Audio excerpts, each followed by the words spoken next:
हरे कृष्णा। आप सभी का स्वागत है आज के सत्र में। ओम अज्ञानतिमिरन्धस्य ज्ञानांजनाशलाखाय चक्षुरुन्मिलितं येन तस्मै श्री गुरुवे नमः। श्री चैतन्य मनोभीष्टं स्थापितं येन भूतले स्वयं रूप कदा मह्यं ददाति स्वपदान्तिकं।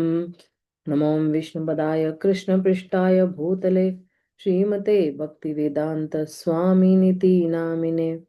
नमस्ते सरस्वते देवे गौरवाणी प्रचारिणे निर्विशेष शून्यवादी पाश्चात देश तारिणे। जय श्री कृष्ण चैतन्य प्रभु नित्यानंद श्री अद्वैत गदाधर श्रीवासादि गौर भक्त वृंद। हरे कृष्णा कृष्णा कृष्णा हरे हरे, हरे राम हरे राम राम राम हरे हरे। तो हम लोग जो है नाम की महिमा की चर्चा कर रहे थे। और चैतन्य महाप्रभु जो है, या सॉरी कृष्णा कविराज गोस्वामी जो है, हमें जो है अलग अलग प्रकार के जो है कैसे नाम अपराध के बारे में बता रहे हैं, नाम आभास के बारे में बता रहे हैं, और शुद्ध नाम के बारे में बताएंगे अभी। तो यहाँ पे कह रहे हैं, प्रेमेर उदय होय प्रेमेर विकार स्वेद कंप पुलकादि गदाधुषुधार। गदगद अश्रुधार है ये शब्द। जब किसी में सचमुच भगवान की दिव्य प्रेमा भक्ति जागृत होती है तो इससे शरीर में स्वेद कंपन, हृदय का स्पंदन, वाणी का अवरोध तथा आंखों में अश्रु जैसे रूपांतर उत्पन्न होते हैं। तात्पर्य, असली भगवत प्रेम होने पर मनुष्य के शरीर में स्वतः ये रूपांतरण प्रकट होते हैं। मनुष्य को उनकी कृत्रिम रूप से नकल नहीं करनी चाहिए। भौतिक वस्तु के लिए इच्छा करना हमारा रोग है। यहाँ तक कि आध्यात्मिक जीवन में प्रगति करते समय भी हम भौतिक प्रतिष्ठा चाहते हैं। मनुष्य को इस रोग से मुक्त होना चाहिए। यानी पूजा, लाभ, प्रतिष्ठा, शुक्रेर विष्ठा।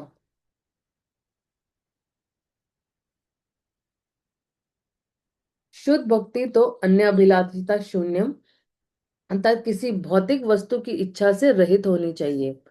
उन्नत भक्तों में अनेक शारीरिक विकार प्रकट होते हैं जो भाव विभोरता के लक्षण है, किंतु जनता से सस्ती प्रशंसा पाने के लिए उनका अनुकरण नहीं करना चाहिए। जब मनुष्य को वस्तुतः उच्च पद प्राप्त होता है तब भाव विभोरता के लक्षण स्वतः प्रकट हो जाएंगे।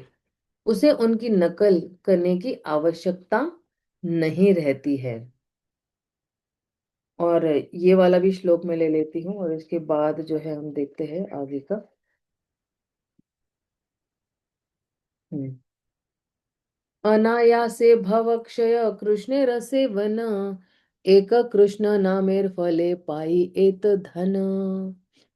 हरे कृष्ण महामंत्र का कीर्तन करने के फल स्वरूप मनुष्य को आध्यात्मिक जीवन में इतनी अधिक उन्नति होती है कि उसे भौतिक जीवन का अंत तथा भगवत प्रेम की प्राप्ति एक साथ होते हैं। दोनों एक साथ होते हैं, तो भौतिक जीवन का अंत भी हो जाता है और भगवत प्रेम भी साथ साथ मिल जाता है। कृष्ण का पवित्र नाम इतना शक्तिशाली है कि केवल एक नाम के उच्चारण से उसे ये दिव्य संपत्ति सहज ही उपलब्ध हो जाती है। इसलिए आप देखना, हमारे बहुत सारे जो वर्तमान आचार्य है, और जैसे परम पूज्य भूरी महाराज जो है, वो ना एक नाम पे बड़ा बल देते हैं। बड़े बड़े सेमिनार करते हैं वो। और जो है वो बोलते, एक नाम ध्यान से सुनो। एक हरे कृष्ण महामंत्र, पहले एक हरे ध्यान से सुनो, फिर एक कृष्ण ध्यान से सुनो, फिर एक हरे ध्यान से सुनो। इस तरह से जो ये 16 अक्षर जो है, वो एक एक शब्द आप ध्यान से सुनो। क्यों? क्योंकि वो चाहते हैं कि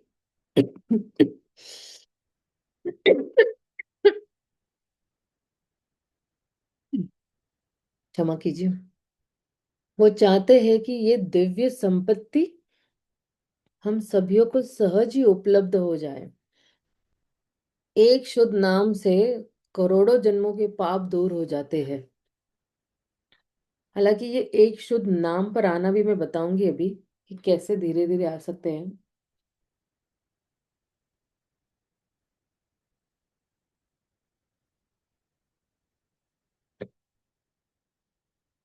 हे न कृष्ण नाम यदि लय बहु बार, तबु यदि प्रेम नहे नहे अश्रुधार, तबे जानी अपराध ताहते प्रचुर, कृष्ण नाम बीज ताहे न करे अंकुर। यदि भगवान के पवित्र नाम का बारंबार जप करते रहने पर भी मनुष्य में भगवान के प्रति प्रेम विकसित नहीं होता और उसकी आंखों में अश्रु प्रकट नहीं होते, तो इससे स्पष्ट हो जाता है कि जप में उसे अपराधों के फलस्वरूप कृष्ण नाम का बीज अंकुरित नहीं हो रहा है। अपराधों के कारण यदि कोई अपराध सहित हरे कृष्ण महामंत्र का कीर्तन करता है तो उसे वांछित फल नहीं मिलता। अतएव इसे बड़ी ही सावधानी के साथ उन अपराधों से बचना चाहिए जिनका वर्णन श्लोक क्रमांक 24 के संबंध में किया जा चुका है। तो क्या कह रहे हैं यहाँ पे कि नाम के साथ साथ जो है हमें अपराधों से भी बचना चाहिए। अगर दवाई दी है तो परहेज भी दिया हुआ है कि ये हमें अपराध नहीं करना है, सावधानी पूर्वक जो है नाम का जप करना है। तो कोई पूछ सकता है कि ठीक है, नाम अपराध है, नाम आभास भी है, तो नाम आभास के स्तर पर भी अगर कोई गिर सकता है क्या, है ना, कि नाम अपराध के स्तर पर तो ठीक है गिर सकता है कोई, लेकिन नाम आभास के भी स्तर पर से कोई गिर सकता है। तो आप देखिए बहुत जगहों पे जो है बताया गया है कि कोई नाम आभास के स्तर पर भी जो है वो गिर सकता है। अगर कोई नाम आभास का स्तर प्राप्त करता है ना तो उसको सुकृति मिलती है, उसके जितने भी पाप कर्म है वो जो है नष्ट हो जाते हैं। और फिर वो नाम आभास तक जो है नाम अपराध करते करते फिर अपराध नहीं कर रहा है तो फिर जो है सारे उसके पाप जो है वो नष्ट हो जाते हैं और उसे एक्चुअली मुक्ति प्राप्त होती है नाम आभास के स्तर पर ही। तो आ, और इसलिए जो है अगर कोई भगवान का नाम जो है बिना अपराध के जो है वो करता है तो उसको मुक्ति मिल जाती है।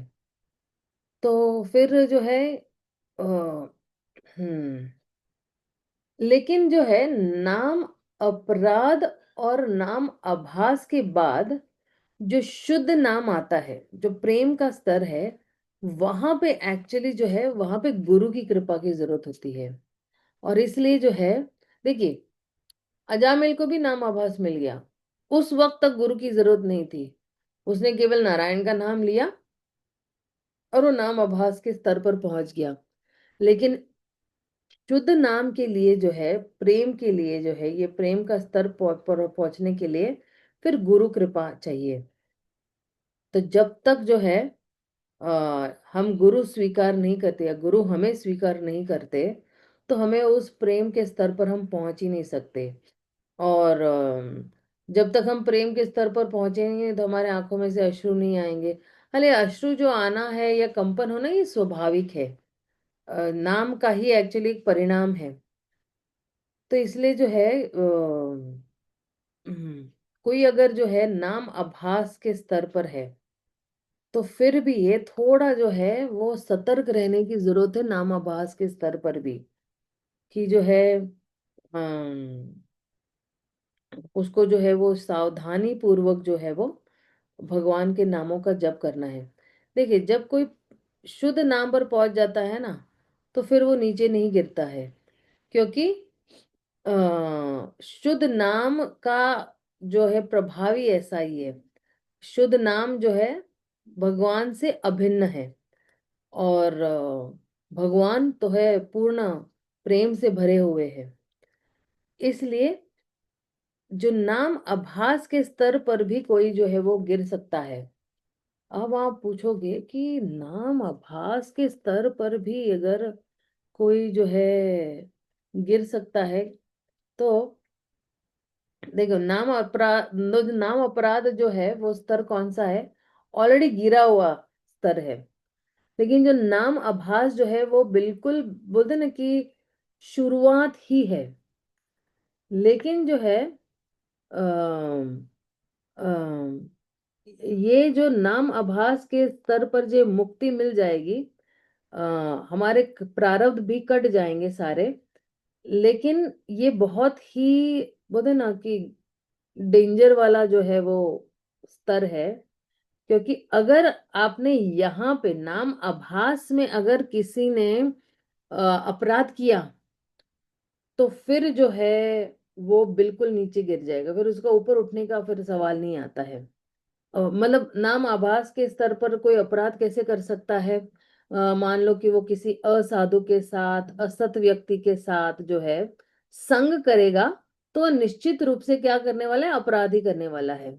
और फिर वो इस तरह से वो गिर जाता है। तो अ, जो नाम अपराध के स्तर पर है वो ऑलरेडी गिरा हुआ है ना?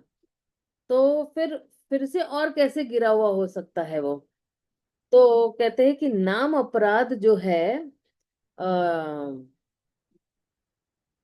कहते हैं कि नाम अपराध का अपराध करना जो है अ, नाम का नहीं है, लेकिन जो है नाम लेते समय जो है ना, नाम लेते समय अगर हम कोई अपराध करते हैं, तो फिर उसका परिणाम क्या है?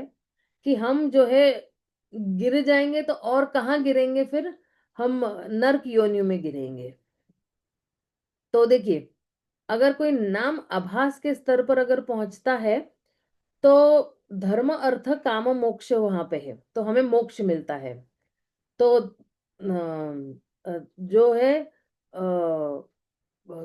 जो मोक्ष की प्राप्ति जिसको होती है, तो फिर जो है अम, नाम आभास में मोक्ष है, लेकिन नाम अपराध में मोक्ष नहीं है। ये दोनों में फर्क है एक्चुअली इसमें।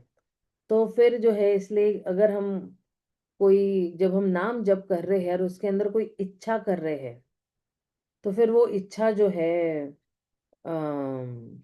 वो जो है प्रकट होगी। जैसे किसी को धर्म अर्थ काम है ना वो चाहिए, तो इसलिए जो है हमारे भौतिक इच्छाएं जो होती है ना, वो इच्छाएं जो है हमें आगे बढ़ने नहीं देती है ना।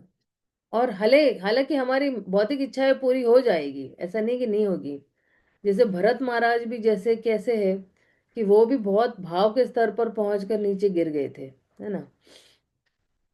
तो अम, जब हम भौतिक इच्छाएं पूरा करने की कोशिश करते हैं, तो हमें इतनी लत लग जाती है वो भौतिक इच्छाओं को आनंद भोगने की, तो फिर जो है ये जो है ये गिर जाता है और नरक योनि में। और लेकिन अगर तुमने नाम आभास पे ही, देखिए, नाम अपराध के स्तर पर भौतिक इच्छाएं करना तो आपको नीचे नरक में लेके जाएगा। लेकिन अगर हमने नाम आभास के स्तर पर जो है अगर मोक्ष पा लिया है ना, तो फिर जो है यहाँ पे हमें जो है हमेशा सतर्क रहना है कि हमें जो है केवल साधुओं का संग ही करना है ना? तो इसलिए जो है कहते हैं कि ये दोनों में फर्क जानना बहुत जरूरी है। कि जो अब कोई पूछ सकता है कि शुद्ध नाम जो है इसको कैसे प्राप्त कर सकते हैं, है ना? केवल शुद्ध नाम। तो एक सेकेंड ना।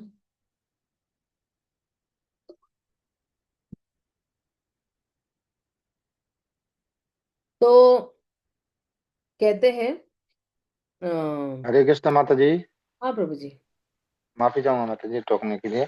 माता जी, आपने जो एक बताया कि हम नाम लेते वक्त जो अपराध करते हैं, तो नाम लेते वक्त तो माता जी एक ही अपराध होता है, जो हम ध्यान पूर्वक नहीं सुनते। हाँ तो तो उससे हमारे को, वो जो नाम अपराध करते हैं, उससे तो हमारे को नरक की प्राप्ति होगी। हाँ अच्छा जी। एक जो है नाम जब हम लेते हैं, चलिए नाम लेते रहें, और जो हम अपराध करते रहते हैं, जैसे बहुत सारे अपराध है, वैष्णव अपराध हो जाते हैं, जैसे 6 अपराधों में वैष्णव अपराध है। चाहे नाम के बल पर पाप करना, चाहे ऐसे सब सारे जो अपराध करते रहते हैं, तो हम्म। इससे हमें कहाँ ऊंचे ऊंचे लोकों में जाएंगे। ऊंचे लोकों में नहीं जाएंगे और नीचे लोकों में जाएंगे प्रभु जी, हम लोग। अच्छा जी। आपने एक बताया ना कि मुक्ति वाला जो सिस्टम है, हाँ, तो ये जो तो मोक्ष जो प्राप्त होता है, ये मोक्ष मोक्ष है कौन ना, सा मोक्ष होता है? ये मुक्ति जो होती है ना, ये जन्म मृत्यु जरा व्याधि से मुक्ति मिलेगी हमें।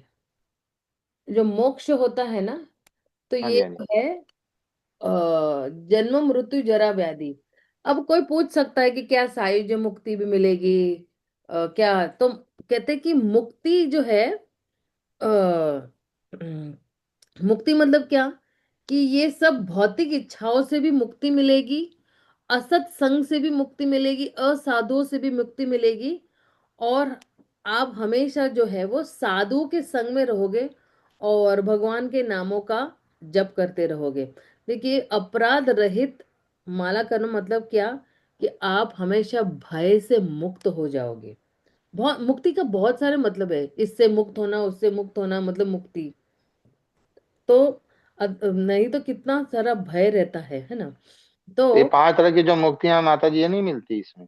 हाँ, नहीं, मुक्ति जो है, ये 5 प्रकार की कोई भी मुक्ति जो है वो एक्चुअली ये सारी जो है, अगर कोई शुद्ध नाम पे आ जाता है ना, तो अपने आप ही ये सारी मुक्तियां, बोलते हैं ना, भुक्ति मुक्ति द्वार पे खड़ी रहती है। लेकिन जो है ये जो मुक्त होना, भय से मुक्त होना, क्या होगा मेरा भविष्य का, मेरे बच्चों का क्या होगा, मेरे नाम प्रतिष्ठा का क्या होगा, ये बहुत सारे भय सताते रहते हैं हमें। मतलब ये रहेगा यहीं पे, लेकिन ये इन सब भयों से मुक्त रहेगा। हाँ, ये सब चीजों से मुक्त रहेंगे। हाँ, वो व्यक्ति रहेगा इसी धरातल पे, क्योंकि अभी तक उसको हम्म। शुद्ध नाम तक पहुंचना है। शुद्ध नाम के बाद ही फिर वो आध्यात्मिक जगत में जा सकता है। तो इसलिए जो है भाव के स्तर पर भी अगर कोई जो है अपराध करता है, तो फिर वो जो है एक स्तर नीचे आ जाते हैं। जो भरत महाराज आ गए थे नीचे एक स्तर पर, है ना, क्योंकि जो है कुछ अनर्थ उस समय भी है, बहुत ही छोटे छोटे कण थे अनर्थ के।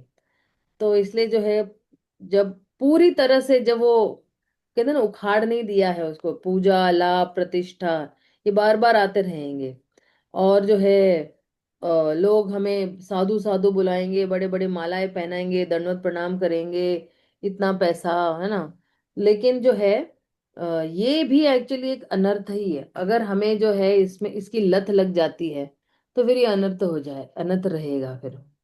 इसलिए जो है जो नाम आभास के स्तर पर जो है थोड़ा शुद्ध नाम भी धीरे धीरे समावेश हो जाता है। जैसे सूर्य आभास होता है, राइट। और सूर्य जब उगने वाले होता तो एक हाँ, तो एक लालिमा हो आभास जाती। होता है, उसको सूर्य आभास होता है, तो नाम आभास भी है। हाँ जी, हाँ जी। कि जैसे ही उसका उदय होना शुरू होता है, तो आपको भगवान के फुल नाम का जो है पूरा जो है नाम जो है वो अच्छी तरह से हम लेंगे। तो शुद्ध नाम मतलब क्या, कि कोई भी नाम अपराध नहीं है, और कोई भी नाम आभास भी नहीं है उसके अंदर, वो ही शुद्ध नाम है। नाम आभास के स्तर पर भी कोई जो है पूजा लाभ प्रतिष्ठा कुछ हो सकता है, लेकिन शुद्ध नाम में ये सब बिल्कुल भी नहीं है। और महाप्रभु ने यहाँ पे तो कहा ही है कि एक नाम शुद्ध लेने से जो है आपको ये सारा जो है उसका परिणाम मिल जाएगा। एक ही नाम लेने से शुद्ध नाम पे पहुंच जाओगे सीधा। नाम अपराध को पार करके, नाम आभास को पार करके, एक हरि नाम जो है, मतलब एक हरे कृष्ण महामंत्र जो है, वो जो है मिल सकता है। और वही वैष्णव कहता है ना कि क्या है, यानार मुखे सुनी एक बार कृष्ण नाम, सही पूज्य सही वैष्णव। तो अगर आपने शुद्ध नाम लिया है भगवान का, बोलते ना, एक बार भी नाम दिया, फिर हम वैष्णव है। और अगर आप हमेशा भगवान का नाम ले रहे हैं, है ना, तो फिर जो है, यहाँ न दर्शने मुखे ऐसा कृष्ण नाम। तो फिर जो है, केवल वैष्णव को देखते ही हम तुरंत ही जो है, हमारी जो जीभ है वो जो है वो हरे कृष्ण महामंत्र करना शुरू कर देती है। तो ये जो है सर्वोच्च वैष्णव है, कि देखने मात्र। अब देखना, श्रील प्रभुपाद को देखते ही सब लोग जो हरे कृष्ण महामंत्र जो है जोर जोर से कीर्तन करने लगते थे। और न, तो क्या कहते हैं, वैष्णव, वैष्णव तर, है ना, वैष्णव तमह, है ना, तम मतलब सबसे उच्च, है ना, इस तरह से। वैष्णव वैष्णोत्तर वैष्णोत्तम। हाँ, तो महा चैतन्य महाप्रभु क्या कहते हैं कि जो कोई शुद्ध नाम एक बार भी लेता है, तो वो क्या है, वैष्णव है। और जो है, साधुओं के संग में अगर एक बार भी शुद्ध नाम लिया जाता है, तो फिर जो है, वो जो है वो शुद्ध स्तर पर भी, वो भी खुद शुद्ध स्तर पर पहुंचे। जैसे इसका उदाहरण कैसे दे सकते हैं, एक चुंबक है, एक लोहा है। तो लोहे को चुंबक पे थोड़ी देर के लिए चिपका के रखेंगे तो लोहे में भी थोड़े चुंबक के गुण आ जाते हैं ना। ये इसी तरह है, कि इसलिए हमें साधुओं का संग बारंबार क्यों करना है, शुद्ध भक्तों का संग बारंबार क्यों करना है, कि उनके पास ही शुद्ध नाम है। जैसे ही हम उनको देखते हैं, तुरंत ही हरे कृष्ण महामंत्र निकल के आता है। ये उनका पावर है। और अगर हम उनका संग करते रहेंगे, तो हम भी एक दिन जो है वो शुद्ध नाम पे आ जाएंगे। उनका वो कहते हैं ना, दर्शन पवित्र करी यही तुम्हारा गुण। तो आ, शुद्ध नाम किसी साधु से सुनना, तो फिर जो है तुरंत ही वो जो है भगवान का नाम लेना शुरू कर देता है, क्योंकि ये जो संग है ना, ये संग बड़ा ही शक्तिशाली है। और कभी कोई पूछ सकता है कि अरे भाई ये अपराध करते रहते हैं, तो ये इतना मुश्किल क्यों है ना। हमें हमें अपराध नहीं करना है, बहुत मुश्किल है। जो है ये अपराधों, हमें नहीं करना है, लेकिन फिर भी हम करते हैं। तो अपराध क्यों होते हैं, क्योंकि हमारे पास बहुत सारी भौतिक इच्छाएं होती, इसलिए हम लोग अपराध करते हैं। तो अगर भौतिक इच्छाएं है, तो हम अपराध करते हैं। और मन क्या करता है ना, क्या करता है वो मन, इधर से उधर भोग और त्याग में जो है वो झूलते रहता है। कि जो है, हम जब हरे कृष्ण महामंत्र कर रहे हैं, तो और भगवान पे हमारा मन जो है वो जो केंद्रित करने की कोशिश कर रहे हैं, तो फिर जो है हमारा मन झूलता है भोग और त्याग, भोग और बहुत सारी भोग वाली, और ज्यादा करके हमारी ना भोग वाली चीजों पे ज्यादा, मतलब भौतिक लोगों की मैं बता रही हूँ, कि भोग वाले चीज। तो इसलिए जो है नौवा अपराध क्या है, कि कोई हम लोग दूसरा भी कोई न, न, क्या कहते हैं, दूसरा कोई नाम अपराध नहीं, लेकिन जो नौवा है या दसवां है, वो अपराध जो है, हमारा मन क्या करता है, मान इधर से उधर उधर से इधर करते रहता है। तो इसलिए हरे कृष्ण महामंत्र जब हम जप कर रहे हैं, तो हमारा मन जो है भगवान के बारे में नहीं सोच रहा है, लेकिन मन क्या कर रहा है ना, एक टहनी से दूसरे टहनी, और दूसरे टहनी से पहले टहनी पर ये घूम रहा होता है, इधर से उधर उधर से उधर। तो ये, इसको एक्चुअली ये क्या है, ये अ, अनवधानता है ये, कि हम जो है वो फोकस फुली पूरी तरह से नहीं कर पा रहे हैं। हालांकि दूसरे कोई अपराध नहीं कर रहे हैं, लेकिन हमें कृष्ण प्रेम नहीं मिलेगा। क्यों? क्योंकि हम अपराध कर रहे हैं। और इसलिए जो है कह रहे हैं कि अभी भक्ति रसामृत सिंधु में भी एक्चुअली कैसा है कि भक्ति विनोद ठाकुर ने जो है वो बताया हुआ है कि भक्ति विनोद ठाकुर ने एक्चुअली हरिनाम चिंतामणि अगर हम पढ़ेंगे ना, तो उसमें भी एक्चुअली बताया हुआ है कि हमें कृष्ण प्रेम क्यों नहीं जागृत होता है। तो अगर दूसरे कोई अपराध नहीं भी कर रहे हैं, तो ये जो नाम के बल पर पाप करना, नौवा है ना, नाम के बल पर पाप करना, ये एक्चुअली हमें कृष्ण प्रेम तक रोकता है। वरना जो है नाम तो आराम से आपको एक नाम कृष्ण प्रेम दे सकता है, लेकिन हमें क्यों अभी तक नहीं मिला है? क्योंकि हम लोग जो है ये जो नाम के बल पर पाप करना, तुम्हारा मन जो है वो भौतिक इच्छाओं में झूल रहा है, इधर से उधर उधर से इधर। तो अगर कोई नाम आभास के, कोई पूछ सकता है ऐसे कि अच्छा, अगर कोई जो है नाम आभास के स्तर पर बहुत ही सतर्क है ना, तो फिर उसको शुद्ध नाम तुरंत ही मिलना चाहिए। जैसे कि अगर कोई सूरज ऊपर आ रहा है, तो फिर तो जो है जो है तुरंत ही जो है वो कि नाम आभास जो है वो उसका उदय हो रहा है। तो कहते हैं कि नाम आभास का जो है वो चिन्ह क्या है, या कैसे पता चलेगा कि ये नाम आभास है? कि वहां पे जो है आपके पास कोई रोग नहीं होंगे। कौन से रोग है? भव रोग है ना, बहुत सारे रोग, काम क्रोध मद मोह ये नहीं होंगे। और जो है दूसरा ये है कि कोई भी जो ग्रह है ना, क्या कहते हैं, ये जितने भी ग्रह है, नव ग्रह है, ये हमें जो है वो सताएंगे नहीं। हमारा जो कहते हैं ना, कुंडली जो होती है कि बताती है कि एक्चुअली हम लोग मर गए लेकिन फिर भी हम लोग जिंदा है ना। तो ये है नाम आभास। मतलब कि अगर हम शुद्ध नाम ले रहे हैं, तो फिर जो है हम जो है निरंतर जो है भगवान को देखेंगे। निरंतर हर जगह हम भगवान को देखेंगे। और एक हरे कृष्ण महामंत्र करेंगे, भगवान को देखेंगे। एक हरे कृष्ण महामंत्र करेंगे, भगवान को देखेंगे। फिर हम समझ सकते हैं कि हाँ, ये जो है शुद्ध नाम है, क्योंकि मैं भगवान के रूप को देख पा रहा हूँ। लेकिन कोई अगर नाम आभास पर है ना, अम, अम, वो जो है कभी कभी उसको वो भव रोग मिल सकता है, क्योंकि उसको शुद्धिकरण करना है। कृष्ण को जल्दी जल्दी उसको जो है वो शुद्ध नाम पे लेकर आना है। और ये कृष्ण की कहते हैं ना कृपा ही समझो एक तरह से। तो कोई नाम आभास कर रहा होगा, लेकिन कृष्ण फिर भी उसको कोई जो है रिएक्शन देंगे, मतलब उसके कर्मों का फल देंगे। तो ये कृष्ण की ही कृपा समझनी चाहिए। और कभी कभी साधुओं के पास भी कुछ रोग होते हैं, और यही समझना चाहिए कि भगवान जो है उनके माध्यम से पूरे जग को कुछ क्या कहते हैं, सीख देना चाहते हैं। जैसे भगवान को अगर कुछ सीख देनी है, तो वो अपने शुद्ध भक्तों को ही चुनते हैं, है ना।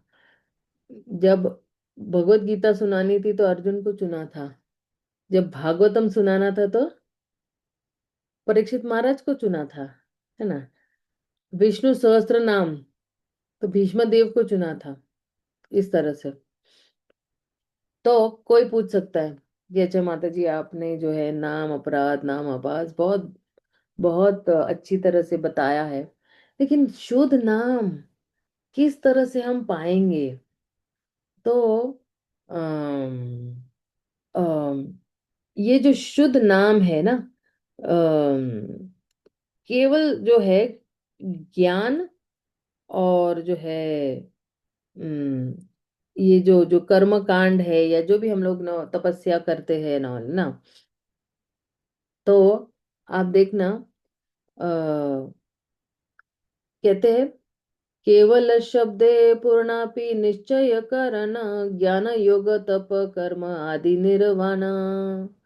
तो केवल शब्द, तो फिर जो है बाकी सब कुछ जो है वो कहते हैं कि ज्ञान है, जो है ध्यान है, या कोई भी ऐसे तपस्याएं है, कोई भी कर्मकांड चीजें है, ये सब साइड में रख के केवल शुद्ध नाम लेना है। केवल। तो धर्म अर्थ काम मोक्ष इसमें नहीं आता है, ज्ञान अर्जित करना भी नहीं आता है, जो है वो अष्टांग योग, राजयोग, हट्ट योग, ये भी नहीं आता है इसके अंदर। कोई प्रकार की तपस्या भी नहीं आती इसके अंदर, और कोई भी कर्मकांडी चीजें भी नहीं आती इसके अंदर, तो केवल नाम ही आता है। आप हमारे देखना, हमारा कृष्ण भावनामृत जो संघ है ना, तो ये केवल हरे कृष्ण महामंत्र पे ही बहुत ज्यादा जोर दे रहा है। क्योंकि लोगों को नहीं पता है कि कलयुग में सफलता की जो कहते हैं ना, सफलता का रहस्य यही है कि व्यक्ति जो है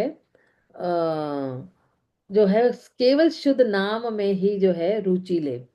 फिर ये जो है ज्ञान है या ध्यान है, ये सब जो है, ये ज्ञान ध्यान या फिर जो है तपस्या, ये जो है ये जो है व्यर्थ ही है।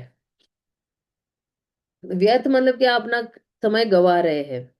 और कई लोग जो है वो ज्ञानी हैं, ध्यानी हैं, कर्मकांडी है, और इनके जितने भी तथाकथित जो है मार्गदर्शी है, वो लोग अपने अनुयायियों को जो है वो केवल गलत मार्ग पर ही भटका रहे हैं। तो कभी कभी जो है इसका अगर विरोध करते हैं तो लोग जो है आलोचना भी करते हैं हमारी। लेकिन जो है आप देखना कि ये जितने भी ज्ञानी योगी तपस्वी जो है, हम उनके साथ जो है तुलना नहीं कर सकते, क्योंकि उनका लक्ष्य अलग है और हमारा लक्ष्य क्या है, वो अलग है। अम, और इसलिए जो है हमें जो है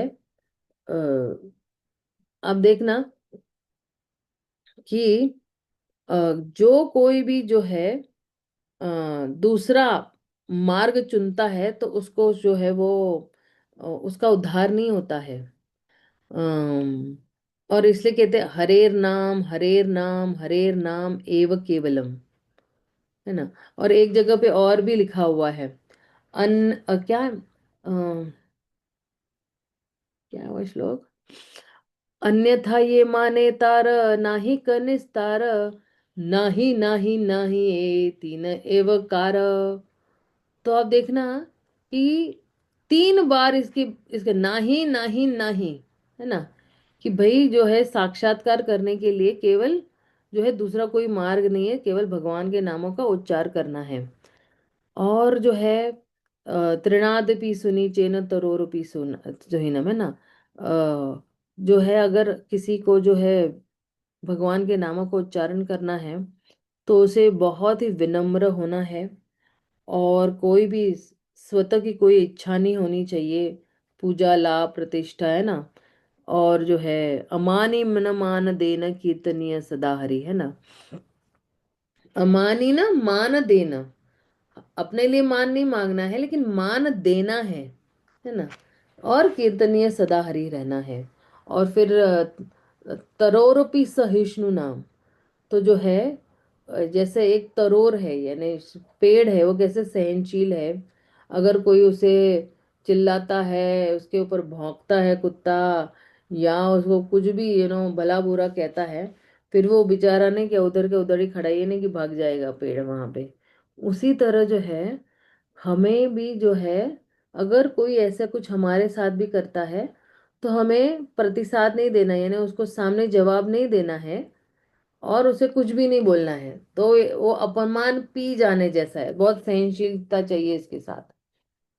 तो जैसे मान लो कि अगर हम पेड़ को काट भी देंगे तो वो बगावत नहीं करने वाला है, या जो है अगर वो सूख भी रहा है तो वो किसी को पूछेगा नहीं कि अरे मुझे पानी दो पानी दो। तो इस तरह की सहनशीलता की बहुत जरूरत है जब हम नाम जप कर रहे हैं। तो ये जो त्रिनादपि सुनी चेन है, ये बहुत मुश्किल है। और जब कोई हरे कृष्ण महामंत्र कर रहा है तो ये जो त्रिनादपि सुनी चेन है ना, ये अपने आप ही विकसित होती है। क्यों? क्योंकि जैसे ही वो उन्नत भक्ति के मार्ग पर है ना, तो भगवान का नाम लेते लेते, तो फिर जो है उसको खास करके इसका अभ्यास करने की जरूरत नहीं है। शुद्ध नाम लेते लेते ही उसमें ये सारे जो है वो गुण अपने आप ही विकसित हो जाते हैं। तो कहते हैं ना कि वो कौन सा श्लोक है, सारे गुण अपने आप में ही आ जाते हैं जिसने भगवान का नाम लिया हुआ है। तो अ, इसलिए जो है वैष्णवों ने किसी के पास कुछ भी जो है मांगना नहीं चाहिए। अगर कोई दे देता है तो ठीक है ना, स्वीकार करना चाहिए। और अगर कुछ नहीं भी आता है तो भाई भगवान की मर्जी समझकर ये जो है चुप रह जाना है।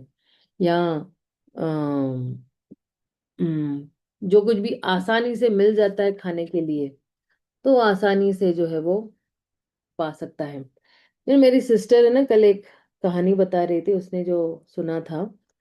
तो एक राज्य में जो है एक राजा था, और उसी राज्य में एक साधु था।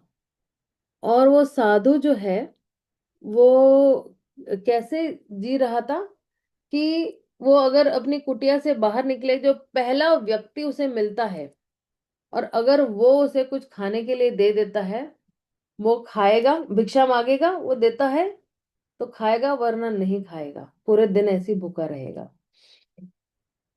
तो एक दिन जो है साधु अपनी कुटिया से बाहर निकलते हैं और राजा का बहुत बड़ा जो है जुलूस जा रहा था।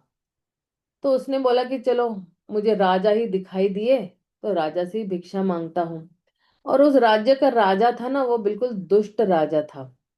वो वही साधुओं को या भगवान को या ना ऐसे बिल्कुल नहीं मानता, तो बड़े अपमान करता था हर किसी को। तो जब साधु ने इस राजा को भिक्षा मांगी, तो राजा को क्रोध आया, क्योंकि उसको उस साधु पे कोई मान सम्मान नहीं था, है ना। सभी साधुओं पे उसको मान सम्मान नहीं था। तो उसको गुस्सा क्रोध में आके ना, वहां पे जो है वो घोड़े का जो गोबर होता है ना, तो बोला कि ये साधु के कटोरे में है ना, ये गोबर का जो घोड़े का गोबर है ना, वही भर के दे दो उसको भिक्षा में। तो साधु तो अपना सहन करके चला गया अपना।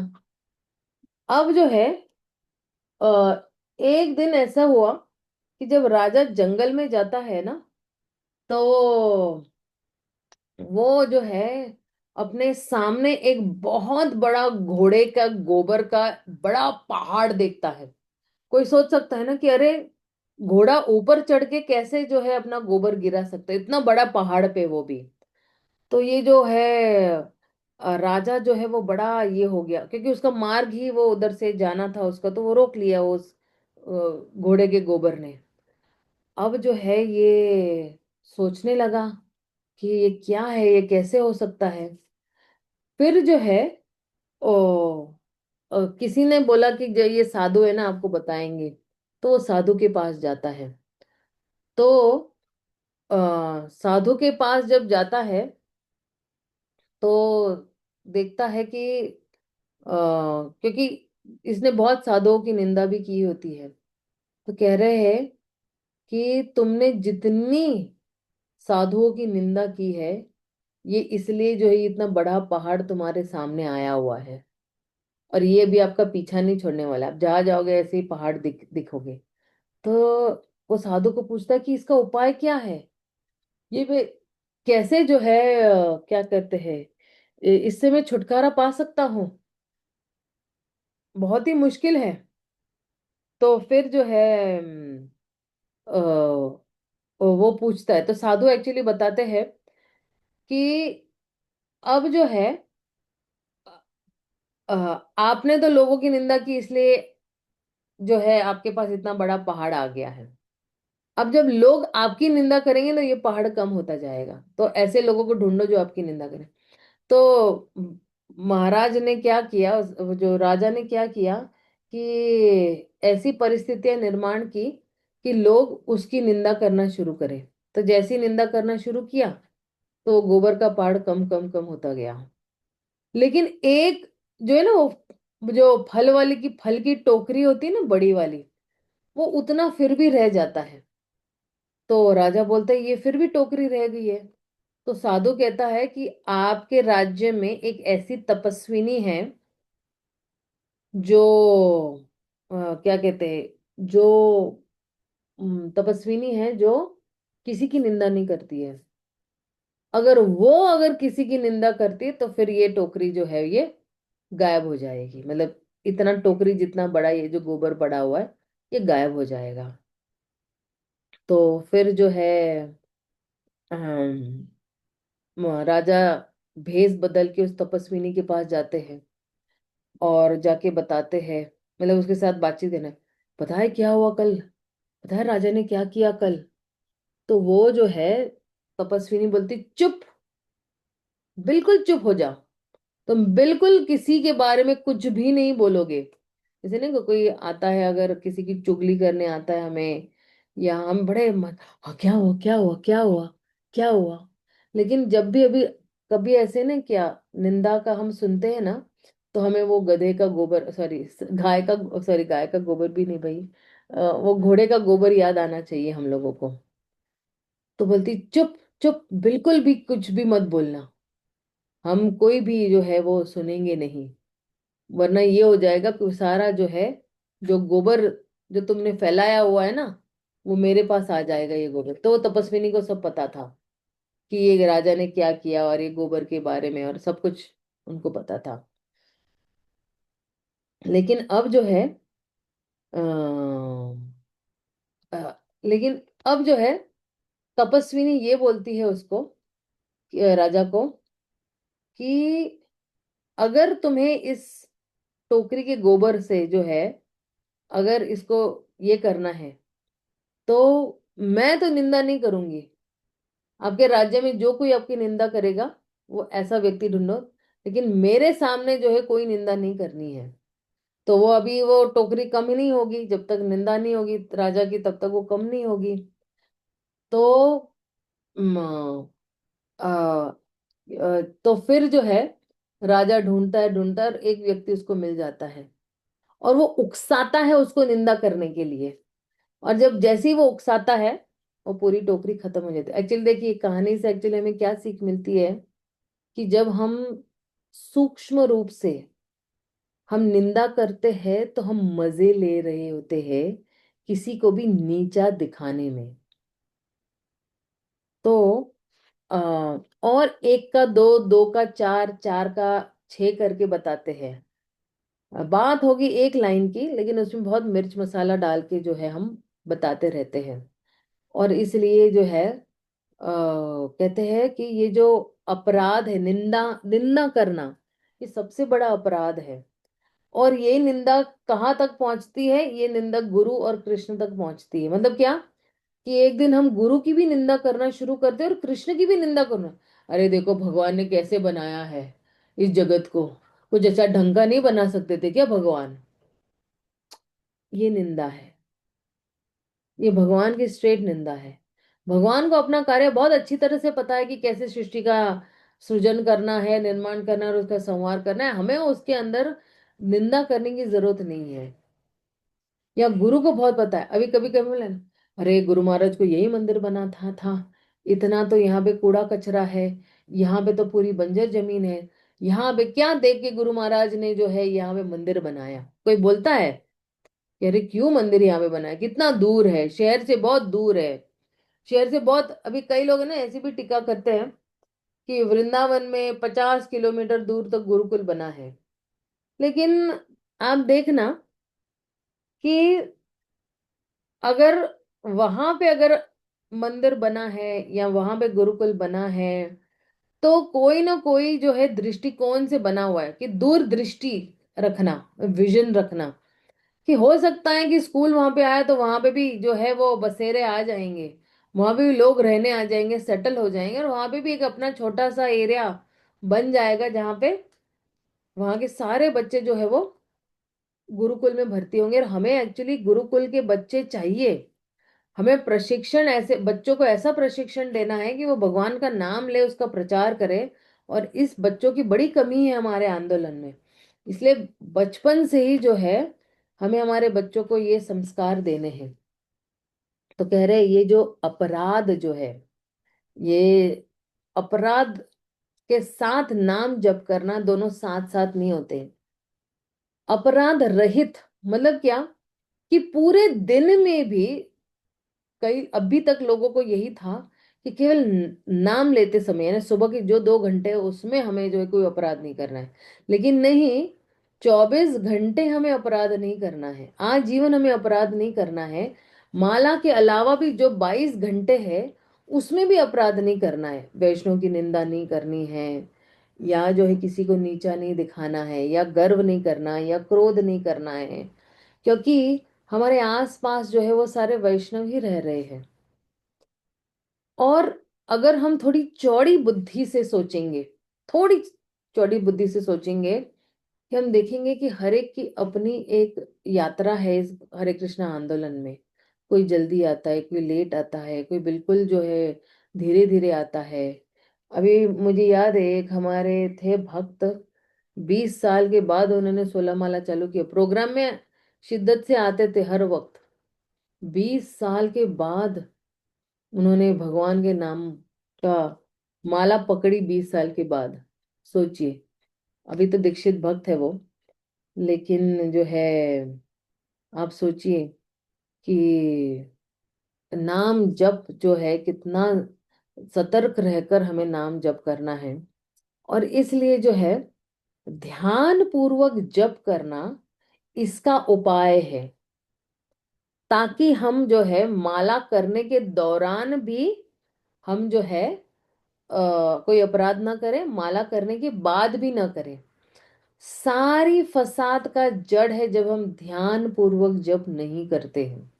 ध्यान पूर्वक जप नहीं करना उसका संकेत यही है कि हम जो है विनम्र नहीं है नाम के प्रति, हम उद्दंड है नाम के प्रति।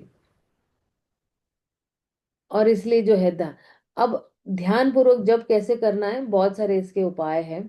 भक्तों के संग में कर सकते हैं, मंदिर में जाके कर सकते हैं। अगर कोई मंदिर से बहुत दूर रह रहा है तो वो हरे कृष्ण महामंत्र का जो एक लिखा हुआ आता है ना स्टिकर या कुछ ऐसे, अपने आंखों के सामने रखो, और बार बार उस हरे कृष्ण महामंत्र को पढ़ते पढ़ते ही जो है वो जो है नाम जप किया करो। ये श्रील भक्ति विनोद ठाकुर ने उपाय बताया हुआ है। या भगवान की जो है अच्छा सा चित्र रखो, राधा कृष्ण का चित्र रखो, उस नाम को भी रखो, कभी यहाँ पे देखो कभी वहां पे। तो मन जो है इधर उधर भटकेगा ही नहीं। मन को क्या है, प्रशिक्षण देना कि एक जगह पे ही केंद्रित रहे भाई तू। और जब एक जगह पे केंद्रित रहेगा तो धीरे धीरे नाम करते वक्त जब अपराध नहीं होंगे, तो नाम करने के बाद भी अपराध नहीं होंगे। जड़ वहीं पर है कि नाम करते करते हम लोग अपराध करते हैं। तो जहां पे हम नाम लेते वक्त अपराध नहीं करेंगे, तो 22 घंटे जो बचे हुए हैं उसमें भी हम अपराध नहीं करेंगे।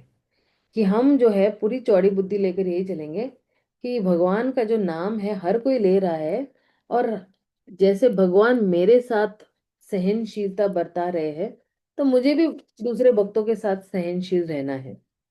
अगर किसी ने कुछ बोल भी दिया तो ये सोचो कि मेरे पिछले पापों का कर्म है, इसलिए उसने मुझे कुछ बोल दिया। शायद मेरे भगवान उसके माध्यम से मुझे कुछ सिखाना चाहते हैं। थोड़ा मुश्किल है, पर नामुमकिन नहीं है। और इसके लिए बहुत उदार मन चाहिए, उसके लिए ज्ञान लेना बहुत जरूरी है। तो हम एक्चुअली यही विराम देते हैं। और कल अभी एक्चुअली मुझे आज शुद्ध नाम के बारे में बताना था, लेकिन नाम आभास और नाम अपराध पे ही इतना मेरा चर्चा हो गया कि शुद्ध नाम जो है सिर्फ शुरू ही किया है मैंने। और अभी तो अम, जो है थोड़ा जो है वैष्णव के बारे में भी मुझे गुणगान करना है। जैसे वैष्णव कौन है, या थोड़ा कुछ और हमारे आचार्य गणों के बारे में भी बताना है, उनके गुणों के बारे में बताना है मुझे। श्रीवास ठाकुर है, माधवेंद्र पुरी है, ये सब जितने भी हमारे आते हैं अम, इसमें, हाँ, हमारे परंपरा में आते हैं। तो हम यही विराम देते हैं। शिल प्रभुपाद की जय, कृष्णदास कविराज गोस्वामी की जय। हरे कृष्णा, हरि बोल।